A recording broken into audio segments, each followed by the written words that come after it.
Welcome everybody to Bar of DeMOCKracy. That's M-O-Z-K. It's Friday night and we're doing it right. And there's only one way we do it, and that's the fuck 'em fam way. I think that it's gonna be a little bit different format, but we're gonna do what we do. We're gonna meet the gang in just a minute, but first, I wanted to go ahead and let y'all know that we love you, we're here for you, and everything's gonna be A-okay. Well, it's 2 days after the election, and yesterday I had a really hard time trying to pinpoint why I don't think I've ever felt more heartbroken and hopeless as I do now.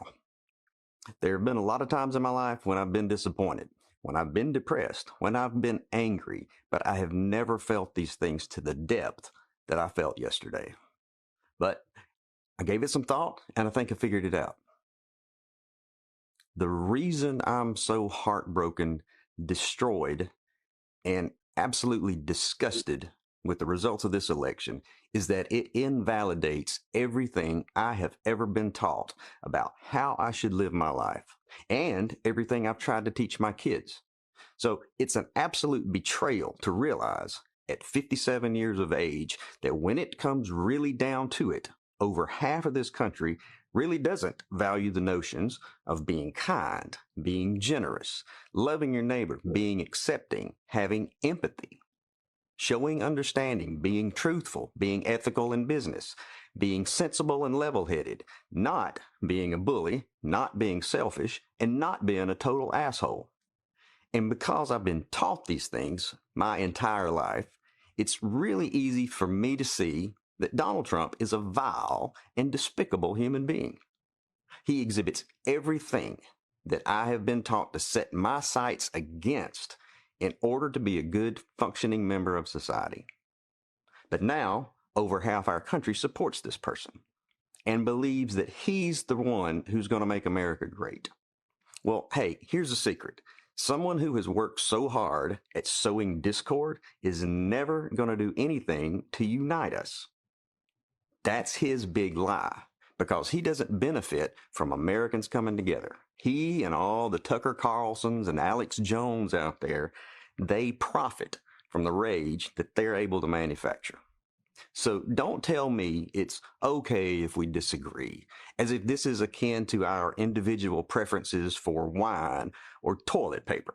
This is not a simple disagreement. This is you telling me that the values I've held dear my entire life have no meaning or place in the real world. This is you telling me that I should be shrewd, deceptive, cruel, and intolerant. This is you telling me that the type of person you really admire and look up to is a rich, entitled, narcissistic, criminally convicted pussy grabber. And if you're one of those guys out there that likes Trump because, well, he says what's on his mind, he tells it like he sees it, he doesn't have a filter. Yeah, sometimes you need a filter. There was a time, not that long ago, when being an asshole wasn't cool. If you were a shitty person, you just kept a lot of that to yourself, and society was all the better for it. But now it's all, let's make America great again. And what I'd like to know is, what specific time in American history are you talking about? What year exactly? Because for a lot of folks, this right now, this current time in American history is the greatest. And you know that. And for some reason, you don't like it. It's like this crazy idea that giving certain rights to someone else somehow takes some of yours away. Or are you just pissed that you're not special anymore? And so you can feel special again, you'll be more than happy to drag us all back 70 years when our black brothers and sisters had to drink from separate water fountains, or back when if you were non-straight, you had to stay in the closet. Personally, I'd like to go back to a time when assholes had to stay in the closet. And don't tell me, oh, don't be stupid. You're getting it all wrong. It's really about none of that. It's really about the economy. As if that excuses the behavior. You're willing to overlook all the other fascist rhetoric because all that's doing is showing your wives and your daughters and minorities and LGBTQ and other marginalized groups that you're completely willing to throw them under the bus as long as you can save 5 cents a gallon on gasoline. Did your stock portfolio get a bump yesterday? Well, good for you. Maybe you can sit offshore on your new boat and watch this country burn to the ground. The reality is that as a country, we have the opportunity to take the high road, to stand for something higher than our basest instincts, to stand for equality and fairness, to stand for the overall good of everyone. But over half of y'all kept us from taking it. And the whole world was watching. And you know who else was watching? Your non-white friends, your non-straight friends, your wives, your kids, your daughters. So to anyone who actually does claim to value those higher ideals, you know, the ones I mentioned earlier, the ones we were taught as kids in Sunday school. Yeah, Christians, remember Sunday school? If you claim to hold any of those same values, but are at the very same time enamored with Trump and perfectly pleased with the outcome of the election, me and millions like me deserve a fucking explanation. I've seen what Laban's done under. Isn't that amazing? And my word will not return void, and it will go to that which it was sent, and it will prosper. But life and joy and the nature of God. Oh, hallelujah! I'm very bold. I know that. Before the devil steals this thought out of you, while the inspiration, while the anointing is there. Thank you, Lord. Hello. You have to press in. You have to press on. You have to go on. Start is great, Proverbs says, but finishing is better. Finish what you start. Got to learn how to stick your stick up. Amen. All right, gang. How's it going today? That was the flatulent equivalent. I needed that. That was awesome. I needed that. We're Farmley left. She should. Oh, she needs a good laugh. We're gonna be all right, gang. We are gonna be all right. I just saw much more awareness in that one. We're gonna be all right. So, I was thinking, my topic for tonight. We've already got the hard one out of the way, gang. So that's nice. My second one, I was thinking about.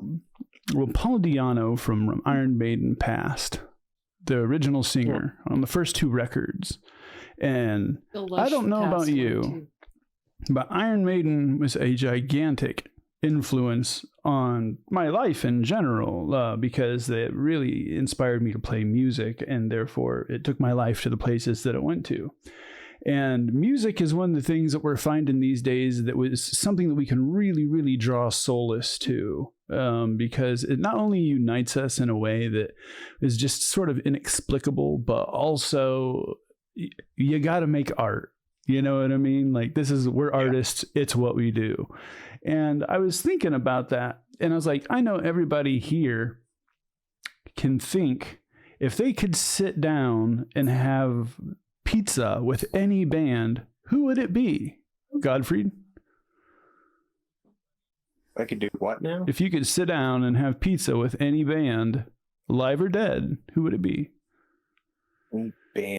That's a tough one because there's a couple of my favorite musicians who are dead now. Yeah, that doesn't matter. We have the Klaatu, Verata. Wait a minute, hold on. That didn't work actually last time. It has to be musicians or anybody. Not exactly. You know, let's go ahead. Let's go for broke. If you could sit down and have a drink, a meal, and a chat with anybody in history, who would it be, Godfried? Well, I'd say Ozzy Osbourne when Randy Rhoads was his guitarist because I loved Randy. Yeah. Like, he always shows up in my playing somehow, no matter how much I try to avoid it. Second to that would probably be Pantera when Daryl was still around. So, you know. Yeah.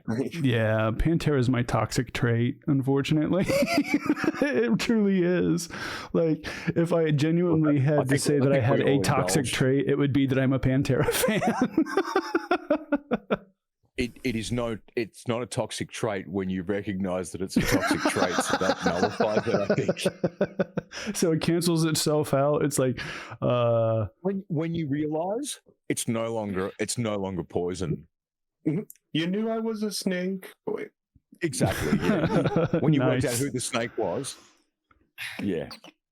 Once you worked out who the snake was, it was See, fine. the thing is like there's unfortunately we grew up in a time of musical nostalgia, which and well movies and music that they did what they did during that time, and the past is certainly a different country. They do things differently there. And yeah, Pantera certainly fits into that. Yeah. What about you, Terp? Oh, look, mine's a tough. It's a tough one because it's hard to talk about, but I'd say it's Linkin Park with Chris Cornell because I got to see them. I get to see them together live. Man, that's cool. It. I got to work with Chris a few times. I got to see Linkin Park a few times. They became my favorite band ever. Nice. Wait, when was Chris Cornell in Linkin Park? Remember that? He wasn't. He toured as their fucking support act. Okay. And for my 30th birthday, my wife got me tickets when I wasn't even a Linkin Park fan. I was a Chris fan. Dude, Chris rocks. My stepdad got to see Soundgarden open for Danzig during the Rusty Cage days. Festival. I did PA for the main stages at Big Day Out in '93, which was my first ever festival. You did gig. PA for Chris's voice? Yeah. He blew out 8 horns. Yeah, I was curious actually about that. 15 inches off a fucking 58 capsule. He tore the shit out of the PA. His throat has so much rasp in it at this distance on a dynamic mic, which, you know, you've got to have a lot of power to hit a dynamic mic on a loud stage from this distance. A lot of people who do it from that distance use condensers. No, Chris was on 58 at 15 inches, and we heard the horns go. That's so crazy. Like that's one of the things he was known for. You know what I mean? His voice was fucking gargantuan. Is as close a word as I can get to describing the bigness of it. One of the closest vocalists I could say that I can think of when it comes to, like, if I had to paint someone who was right up there with Chris Cornell, it'd be Dax Riggs from Acid Bath. Got a few other big ones that I was really impressed with live that ripped it and tore it apart. But when you select Chris Cornell as your support act, you're saying something. You're saying, I'm going to come on after Chris, and you're going to be impressed after that. So I thought, follow that, shit, son. I think I have to see that. And one of my really good friends said, "Oh, dude, you've got to see Lincoln." He goes, "They're spectacularly good." I stumbled into a sound check one day to drop off some supplies to the house crew, and I didn't even realize they were on stage. I thought it was a CD. As I turned around and saw them on stage, I thought, holy shit, I've never heard a band that tight. Dude, you've got to see it. And I thought, well, cool. I think we're in for something good. And they blew me away completely. And, as someone who worked in live events, festivals, and concerts for 20 years, that was towards the end of my, in the last 5 or 6 years of my career doing that. And they blew me away so far and above what I was expecting. I'm torn about the new singer. I love her performance. I love her sound. I just can't stand the fact she's a cultist. That's the thing. I'll move on from that. Allison, your turn. It could be a band. It could be anybody in history. As far as musicians, if I had the opportunity to sit down with somebody dead or alive, I would do my husband solid. I would ask for Jerry Garcia and Bill Lesh. He is the super fan of Jerry. He cried. Obviously, I didn't know him when Jerry Garcia died. I think I was like in 5th grade. No, I was in You high lost your school. birthdays, by the My way. husband's a little bit older than I am, so it would have been creepy back then. No, he's 7 years older than I am. I get like it. to do that game with him. When he talks about graduating high school, I was like, he gets really weirded out. But anyway, I would do him a solid, Evan. and I would be like, because Phil Lesh just died last week or 2 weeks ago. So, but that's what I would. But if it could be anybody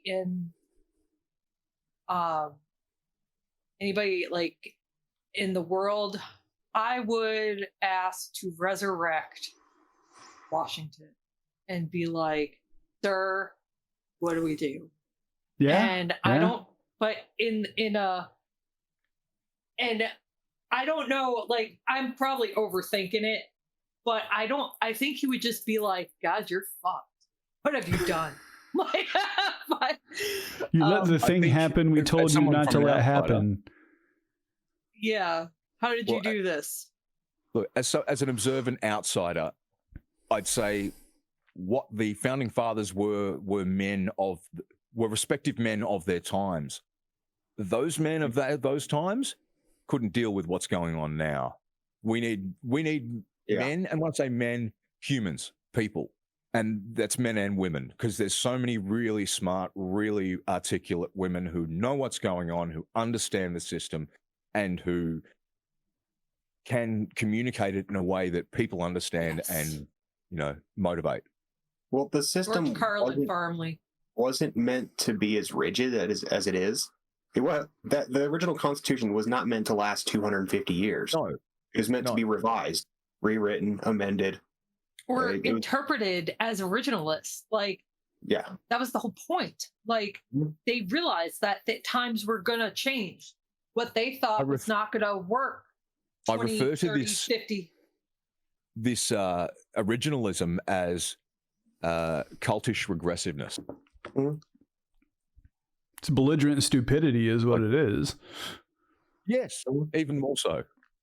I think that it's I think and it's 420 somewhere. It's super rad that you would bring back Jerry for your husband, but if you hit play right now, what's the last thing you listen to? Well, I'm embarrassed. I'm in the middle of an audiobook. Ain't nothing wrong with music, that. I'd be embarrassed. So when I need to, it's really embarrassing. Musically, my daughter got me into this, I guess you could call it a concept album, Epic the Musical. It's this musical this dude made about the Odyssey. Oh. And it's really good. And that sounds cool. Really needs to be on Broadway. I forgot his name, but so he's been releasing parts in stages, and it is really good. Somebody needs to get that man to Broadway, because it needs to be on Broadway. It is, and so that's what I last listened to musically. Now, when I need to take a break from politics, I go into my guilty pleasure. And I swear to God, if y'all judge me on this, I will cut you. But I go into vampire fan fiction. Listening vampire fan fiction. That's cool. I was worried you were about to say S Club 7. Yeah, ain't nothing wrong with that.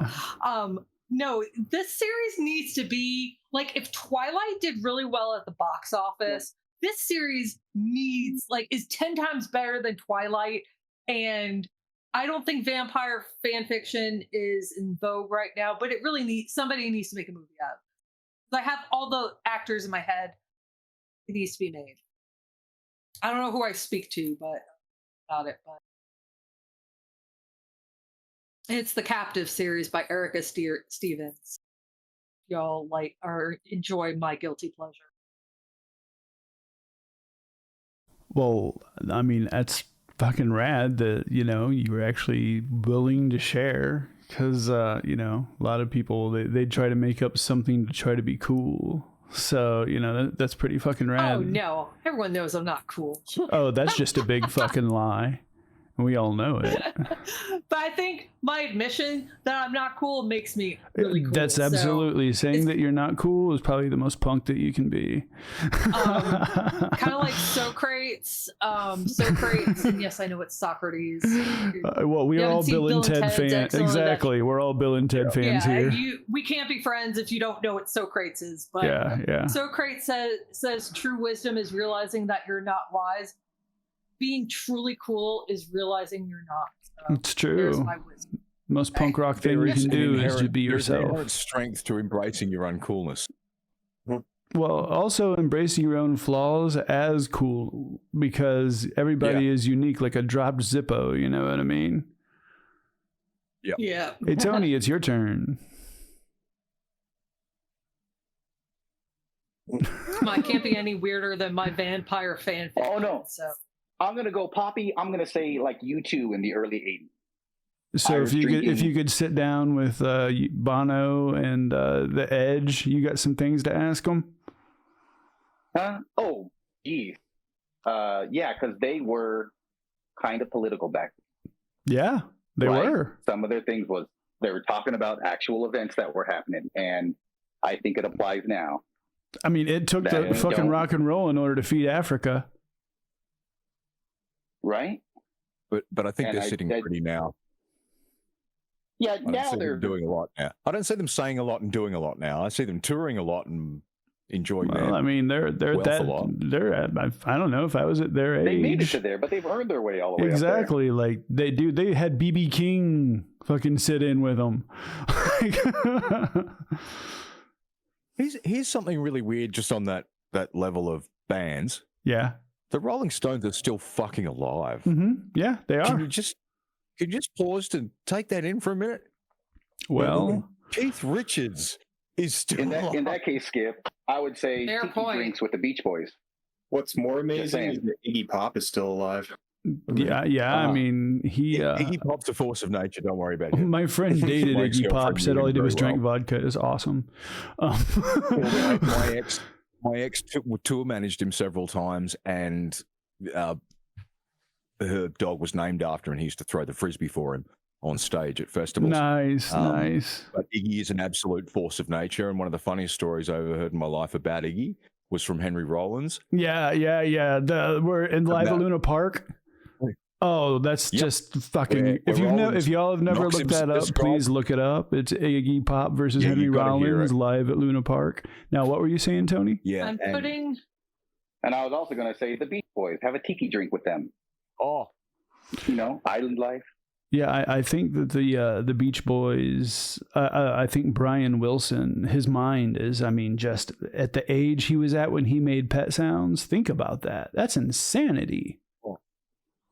Just on that note, I heard some new release stuff from Brian. It sounds fucking incredible, dude. You've got to check it out. It's nice they can still tour and come out with new stuff. Like U2 is still coming out with new songs. Yeah. It's the same, I get it. Can I just say something about U2? Yes. I should have realized when U2 put it's like an album on everybody's iPhone like 15 years ago. I remember that. That goes to show you can't do anything without Americans bitching. Like people bitch like you've got a free album. You don't have to listen to it. Trust me. Like I should have known we were doomed then. Like when a band tells you freaked out like almost as heavy as like some of the political issues of the campaign. Like they were just like, oh my god, they put my no. By the way, I put the epic what I was talking about, I put it in the chat if anybody's like sweet. Oh, right on. I see there's a lot of people in the Discord chat. It's I can't really read what you're writing, but if you're in the Twitch chat, I can. Just letting you know that. Let's see here. I guess it comes to me now. I can try to field some stuff from Discord if we need it. If anyone has questions in Discord, hit us up. The person that I would love to sit down and talk with the most is probably Sun Tzu. because I use the Art of War, something from the Art of War, at least once daily, if not multiple things. I especially enjoy the concept of win the battle before leaving the castle, which means you've already thought in your head everything that could possibly go wrong, and you've already figured out how to take care of that once it goes wrong, so that by the time that you go and you enact your plan, you can just go enact your plan. And kind of like Money Heist. Ever see that Netflix show, Money Heist? It's a Spanish show that they dubbed in English, but basically there's the professor and they're robbing a bank, and he's planned out every contingency, like for everything that could happen with one decision. Mm-hmm. They have like a plan, and then from that and it goes on and on and on, and so it's kind of like that. In like they already robbed the bank before they got there. Mm-hmm. Yeah, you want to. It's, I suppose, for lack of better words, it's pragmatism.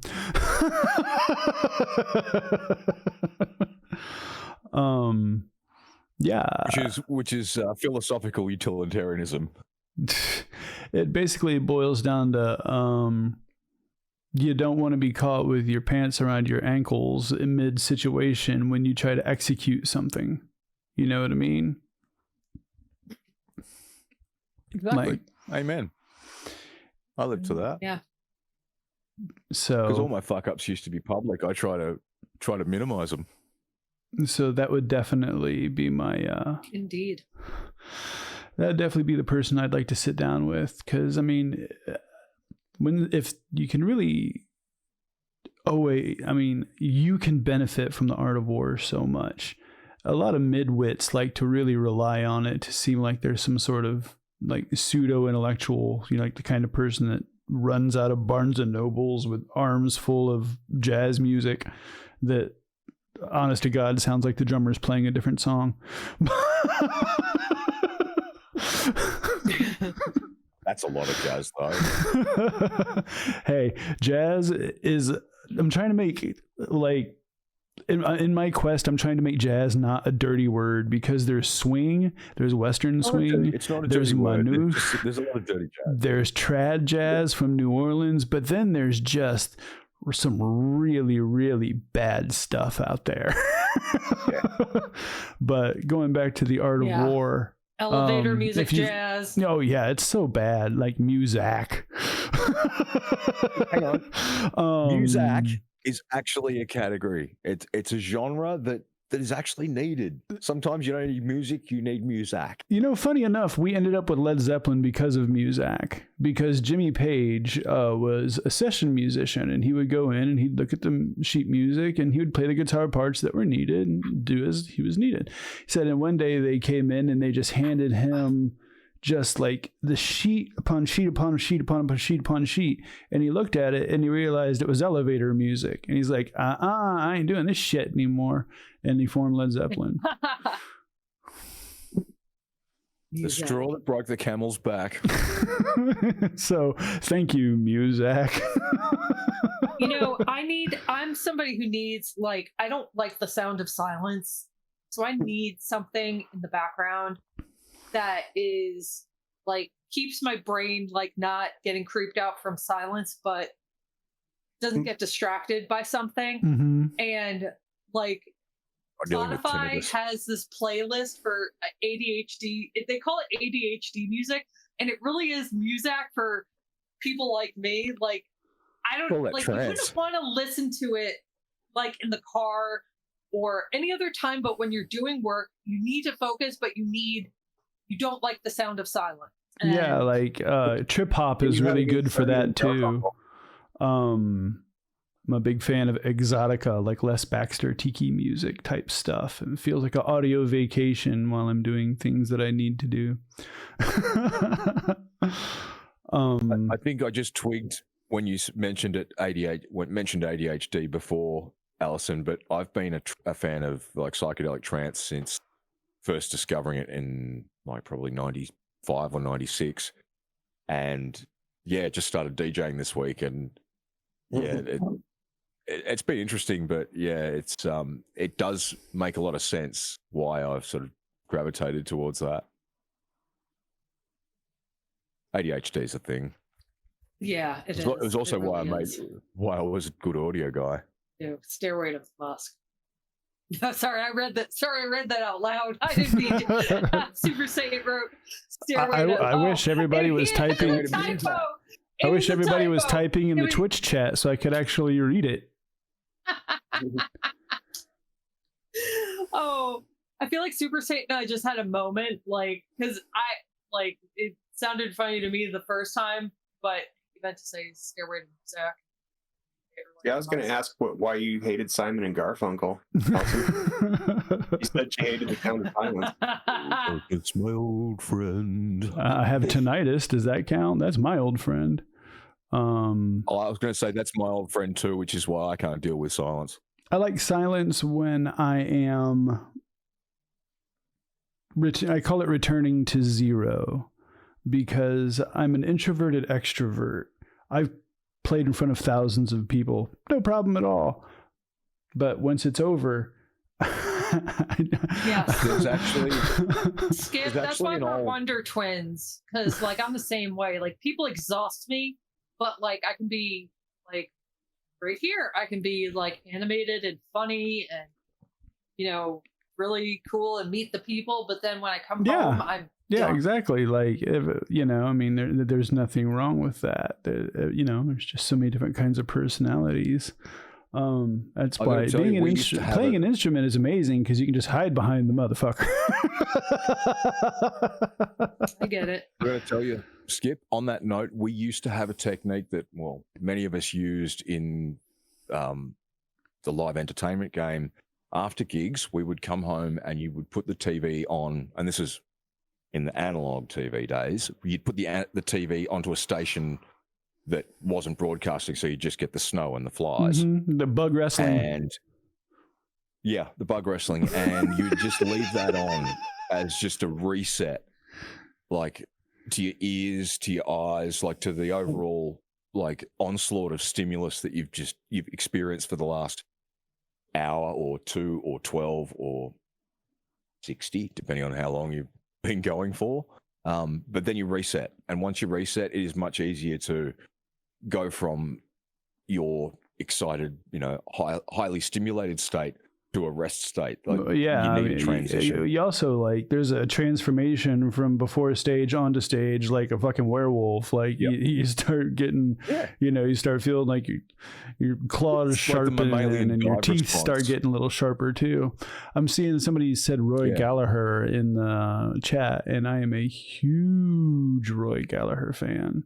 In fact, if you enjoy stuff like that, and actually you're on this Twitch channel, we have WVPR Viper Radio, and you're going to hear 9 different programs. We got music of all different kinds. So come get amongst them. Come get some, because we're here for you. Music is the music that we make is going to get us through the darkness that might decide to rear its ugly head, and we're here for you. We're just going to say that we here at WVPR love you. Let's embrace everything that they don't have and they can't do, which is art, humor, and music. Even anything original. But that's the point, and those fall under all those categories. Yeah, but it's not just those categories. That's why I pointed that out, because it's like, I'm an engineer. When I create something, it's not art. It's a piece of machinery or something. But they can't be creative. Remember that. Yeah, they can't original. They can't go creative. We have one level. Fine. We can use our art. Fair. We can use our art now in the most malicious ways possible. And what do I mean by that? I mean, well, when these tariffs start kicking in, you can make memes of MAGA folks reaching up to the heavens with the money flying out of their pocket saying, "Why I voted Trump." I'm unfortunately sad to have to say that some people are just going to have to learn their lesson. And I've been cutting people out of my life that I found out put us in the situation that we're in. And they're going to find out that their decisions are going to cost them as well. Because the people that they loved, the people that they enjoyed being around, the people who brought that little bit of extra spirit at Thanksgiving and Christmas, we're not there anymore. Yeah. Or when their Medicare gets cut, or they have a debilitating illness, you feel free to. They're like, help me, and it's like, fuck off. Mm-hmm. You feel free to hang out with all the other Cheeto humping fuck nuggets for Christmas. Go for it. I had someone today tell me that, my Social Security is going to be there. It's just going to be tax free, so I'm going to be even better off. Okay, cool. Yeah, okay, dude. Yeah, clearly didn't get that far in the book. You clearly didn't see the proposition that the Republicans just put up to already start cutting Social Security. But okay, you vote. Enjoy it. Enjoy it. And at the same time, with in the same conversation, also saying, "Oh yeah, my 401k did great in the last 2 days." Mm-hmm. Yeah, there's a reason. But hey, those were the salad days. Enjoy them. They are the cognitive dissidents. And I do mean with the D. And the big D or the little D. The little D is the reason why they need the big truck. Tony usually says accidentally. I don't know. I was thinking, and there's people who they want to see good and they want to see bad. And 2 days before the inauguration is going to be a giant march on Washington, and the world's going to see it. And they're going to be paying attention. And world is watching. America's going to be paying attention. And they're going to see just what they voted for. And they'll figure it out. We'll be doing what we do. We let the world down. We'll be doing what we do. And we'll have our community. But you voted the wrong way and you put us in this situation. You don't get the cool people anymore. You don't get the fun, nice, joking, empathetic people anymore. Nope. You can just sit around and talk about how this next game that comes out is woke. Go ahead. Enjoy the circle jerk. Have a good time. Because ladies are joining the 4B movement. And they're not going to give you any sort of loving. You did this to yourself. And don't even think about trying to get fresh and, start exerting physical prowess over women, because the Second Amendment exists for everybody. So fuck around and find out. Yeah, Super Saint, me too. My neighbor is a disabled vet who has a Trump sign on his yard. Could you explain maybe just for me, what is the 4Ps movement? Because I haven't heard that one yet. Well, it's a movement that started in South Korea, and the B is actually it's a whole language translation thing with Korea. Everybody can look this up if they deserve. If they desire. Sorry about that, gang.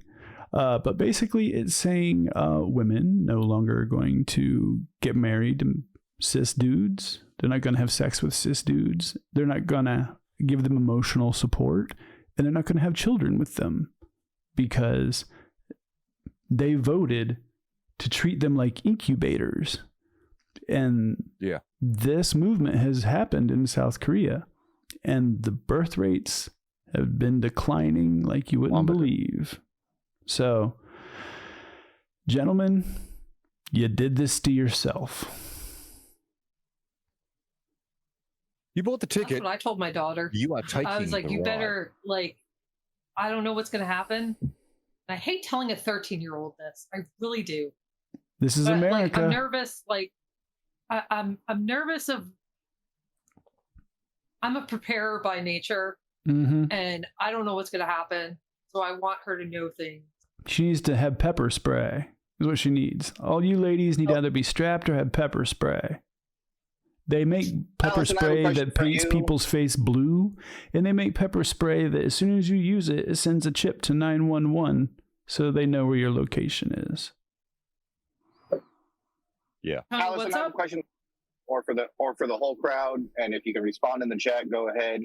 I have one that's about to be years old, and she's fine because I'm in California. Am I wrong? Right. What should my takeaway be? Yeah, I'm pissed as everyone else for everyone. I'm not a narcissistic asshole, so I care. But the only solace I can take is at least I'm in California, and I got Newsom that's already planning on protecting us. We'll see what happens. I think you have a lot less in the short term to worry about, possibly the long term. But California could easily go red. We don't know what the future brings. Like, I would just prepare her anyway and like really emphasize how she should be treated and what is not acceptable, because you might think she would know that by, and she does learn a lot just by watching how you treat women. But you have to instill in her, because regardless of what happens in California, we don't know. We just don't know. There's too much unknown that I just don't think you can chalk it all up to, well, we're safe in California. You probably are for the short term. I think the worst shit, if it does hit California, California will be the not experience it. I've got a thought on this, that in the same fashion that none of us who are all certifiable, committable, euthanizable political junkies, like, let's admit that, like, we take in way too much information to a dangerous level. To win. Well, here's the thing. Like, we don't... Oh, sorry, I just got lost there, but I saw something in chat. We don't have that perspective that other people do. We see this and just go, nah, this is all kinds of wrong. But we didn't see coming Joe's switchover. Like, we were all in panic mode. But when we looked at when we found the details out about how he'd made the decision 2 weeks before the debate, it was like, oh, hang on. We really should trust in this political ninja that we put our trust in to begin with, in that, yeah, he knows where he's at the moment, but he's also skilled enough, smart enough, and experienced enough in this at the foreign policy level, at the domestic level, as a senator and as a VP and as a president. It basically, it leaves him with the best oversight of political manipulation at all of those levels, to the point where I think there's a good chance he will do things in the next 10 weeks that can't necessarily stop a lot of Project of 2025, but can make it a hell of a lot harder for them. Yeah, we have some seriously good lawyers who are figuring out which courts to use as guardrails, which particular issues need to go to which courts. There's been meetings with state AGs as to how to protect people when it comes to the mass deportations. And then there's also California saying, dude, if you fuck around, you're going to find out we're going to cut our GDP off. Yeah. You cut us off, that's fine, because us cutting you off hurts you more than us being cut off hurts us. Absolutely. California would thrive without having to throw so much of its revenue. That's what I've been saying. Exactly. I've said for months that California and New York, if they, how Trump's threatening to do all this bullshit to California and New York, stop sending your federal tax dollars in. Yep. Not only will New Yorkers and Californians love to not have to pay those anymore, Oh, hell yeah. But they can drop it. Like, They can reduce their local cripple. taxes. Mhm. State and local taxes will plummet. You don't like services? Good. We don't want to pay for them. And yeah, I act like I still live in New York. New York is home. As much as I hate to admit it, New York is home. I mean, I love living in Georgia. I like my life here. I love my life. Eric is on the point there with blue state coalitions could really destroy the red states if there was secession. And things are getting a little better on the state level. Like North Carolina no longer has a supermajority.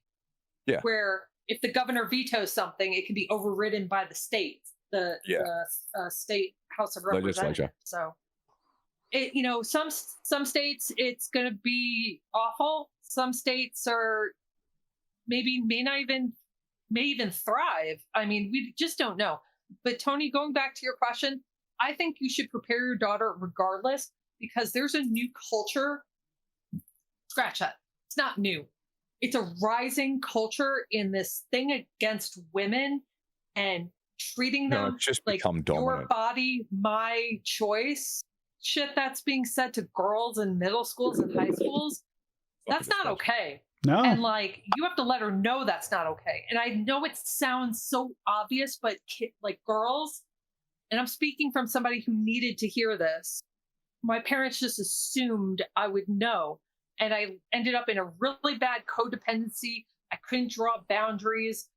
And it is so important that young girls get taught that. Draw boundaries, to know they're valuable, so that they won't. Let's say California, what happens to California is the worst possible thing that can happen.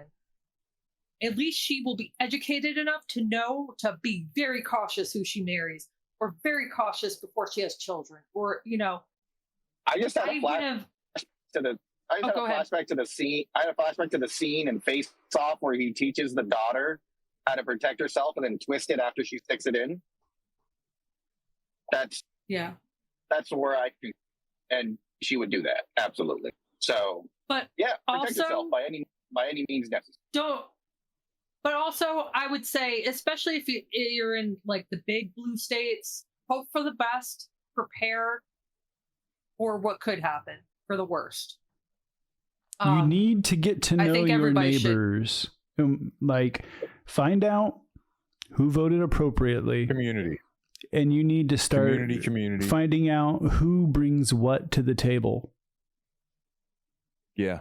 Build your community wherever you are, whatever you're into, wherever you are. There are people around you don't know about who feel the way you do, who are seeing what's going on and don't know where to reach. But it's important that if you are someone in a community, that you do reach out. Because if you don't build the community, there isn't a community.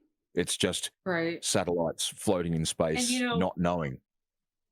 While my neighbor has a Trump sign out, I don't think he's MAGA. And there's a slight difference of sorts. I don't think he's going to come, like when Trump takes the oath, the pointless oath, because he's not going to follow it anyway. He didn't last time. I don't see him coming over here to harass us. He's helped us before. We've helped him. I don't think he's like that, but I honestly also don't know. So you know what I'm going to do? I'm going to bake Christmas cookies for him and his wife, and I'll extend the hand and see what happens. And if I get, bit, well, okay.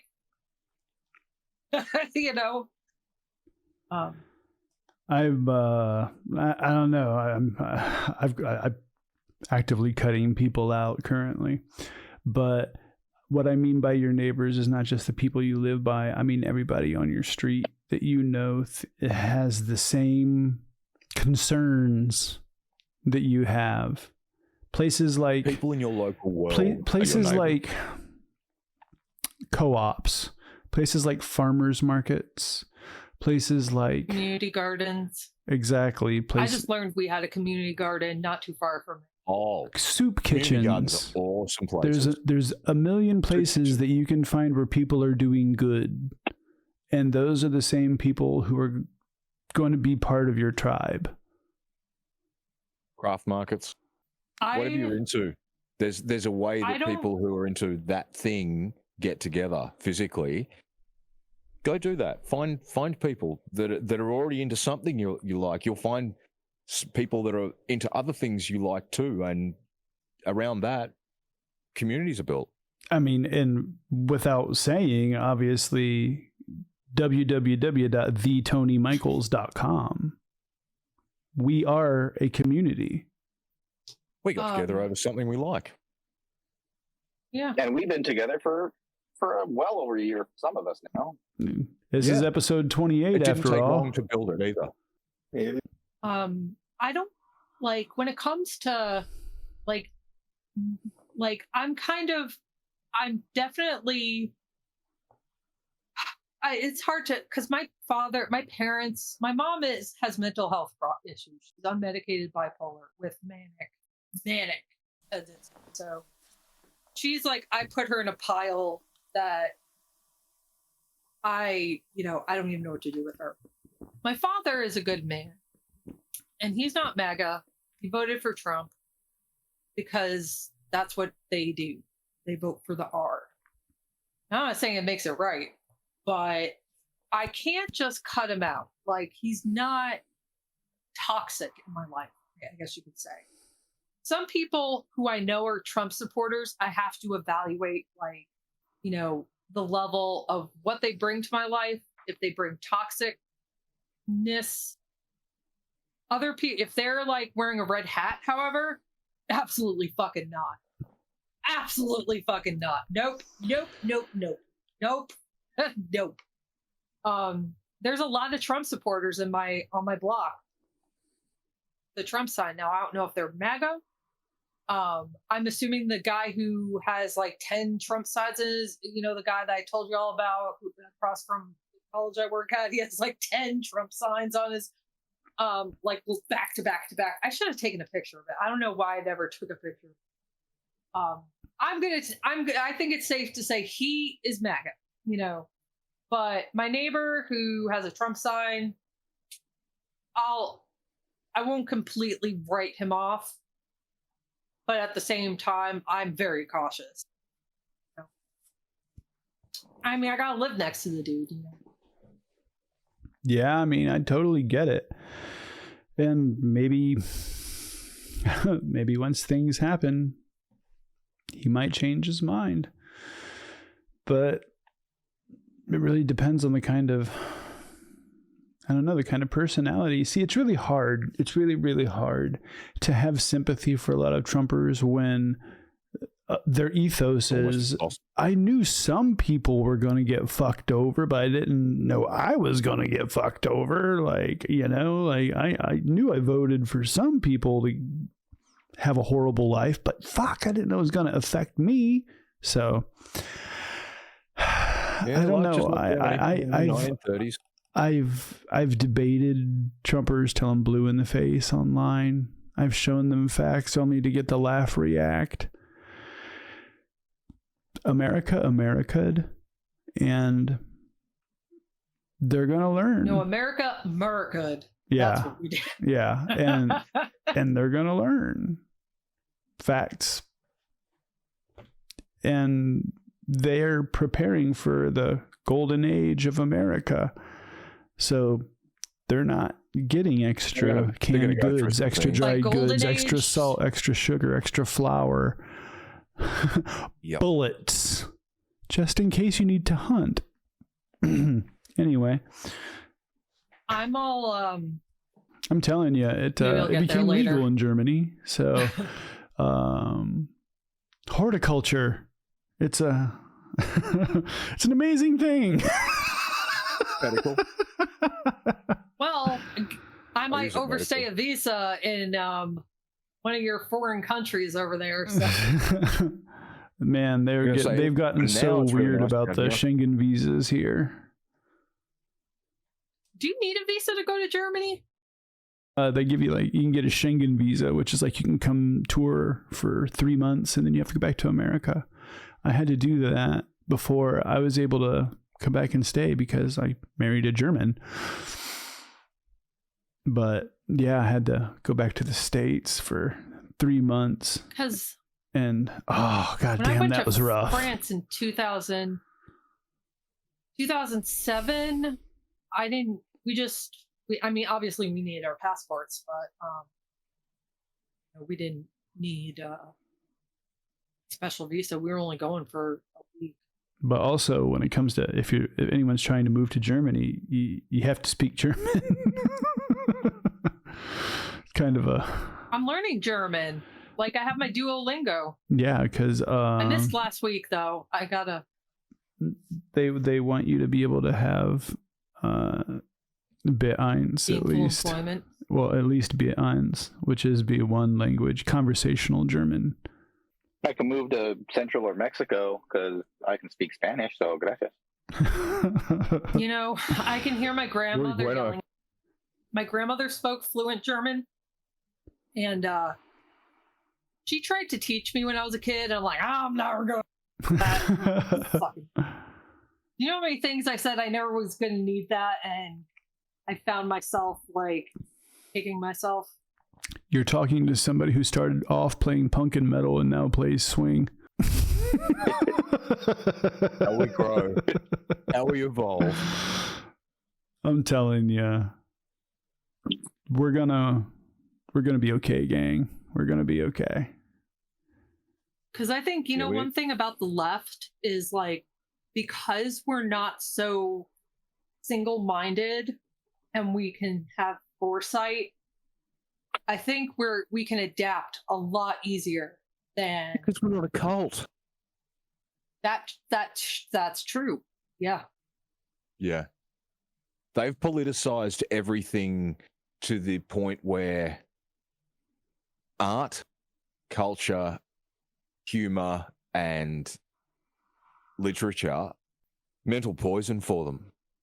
Because they go against everything that the cult tells them. So I used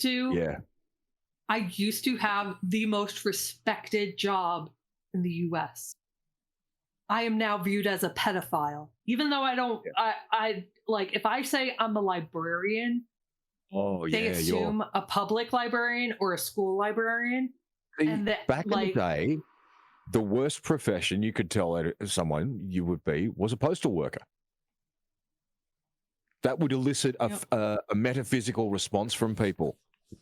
Like if you met people and said, "Oh, yeah, I'm a postal worker," they kind of just get a shift in their behavior and there's a speech, knowing that, oh shit, there is a chance you could just, they're not thinking. I'm not always thinking like, oh, you might be a pedophile. Like it's also like, ooh, your profession's going through some bullshit, you know, like that kind of thing. It's not always like I'm something negative. It's just like, whereas before I would say I'm a librarian and be like, oh, I loved they'd go back into childhood and their favorite librarian and all of that. And now, like, in a matter of just a couple of years, I went from the most respected profession to at one point public enemy number one.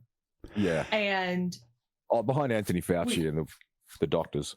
Well, we all know that why all that happened is because he defied Trump in public, so therefore he got the smear campaign and the death threats. But the thing that I was thinking about when it comes to what you were saying, how you were the most respected job to now being described as that, is it's funny, is the people that would describe you as that, which you have no association of being that whatsoever, voted for somebody who's like best friends with Jeffrey Epstein.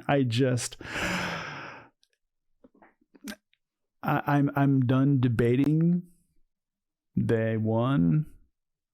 Enjoy it. Enjoy it. Mm-hmm. Yep. But we all know you're a hero. Oh, well, thank you. I appreciate it. But I'm definitely looking to diversify out. Like, I'm getting my CV ready. I'm not like actively looking for a new job at the moment. Right now, I'm just getting shit prepped, right? But like, I'm really actually trying to get out of libraries, or go into libraries abroad, Canada, UK, Ireland. I'm not fluent enough for Germany, so I can teach you enough Aussie. I wouldn't mind Australia. Like, I mean, Yeah, you'd love it. it's English speaking. Yeah. We speak more American than British. Like, and we grew up a lot of your, like, what's different, like, like here's a sidewalk, but in Australia it's a footpath. Like, footpath makes complete sense. Like, sidewalk makes complete sense too. But like, it's not like, it's that weird of a, it's just different slang. Variances on what we call things.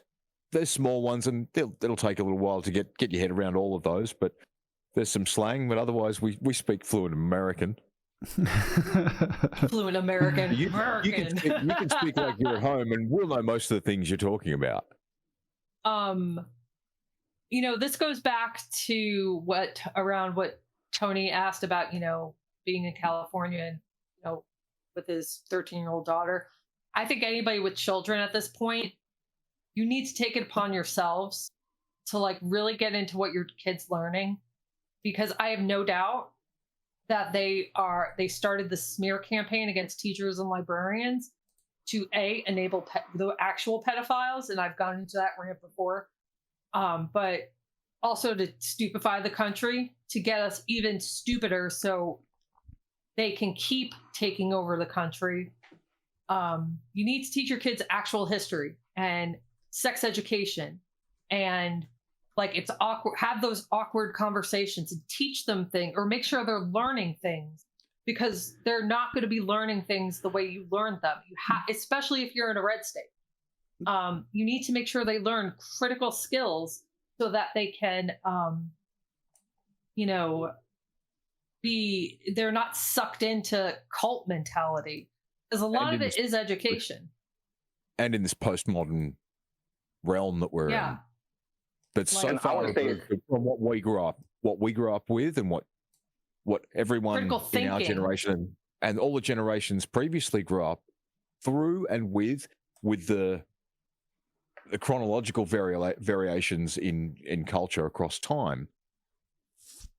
What this current generation of kids is going through is so far beyond what we can comprehend. It's not like the Cold War 80s or the, Mm-mm. And they need to learn. 40s. No, and my child question things.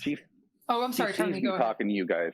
She sees me talking to you guys and puts the 2 and 2 together, and she goes, "What did he say now?" Because I'll be there. Listening to something. But also, she's also taking the community part to heart. My wife does crafting. She sells stuff at a local store by renting a space. And now my 12, 13-year-old is also going to get a kid space there. They have a kid program. So the kids are on it. They're smarter than us. Fantastic. It's so good to hear. They're getting involved in the maker economy, which is where it should go. With 3D printers available and your imagination being one of the only limits, because you can learn the skills and hone them to apply them into a new medium. If making things is your thing, get a 3D printer. Start embracing that. If you're into music, buy an instrument. Have a look at some tutorials. Do something. Embrace that creativity, because that's what will get us through. That's what will give us the energy, the sustenance, and hopefully the financial support to get us through. I think, and if I didn't live in a desert, I would have a garden. I think that there's just going to be very basic, for lack of better words, preparatory steps that we have plenty of time to do, that we know is going to save us a lot of heartache when those tariffs hit. So when you go shopping, just get a little extra stuff. Just small things. We're all going to be all right. I promise you. I promise. Because there are allies all over the world who think and feel just the same as us.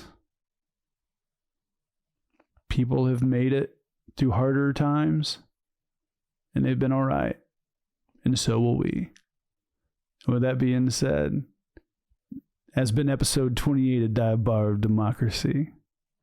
It's been so cool being able to hang out with everybody and just reinforce that we're all here for each other. And I suppose that I would normally just go ahead and stream out and go ahead and throw to someone on Twitch, but I'm going to play a little song for y'all as we head out, and I want you to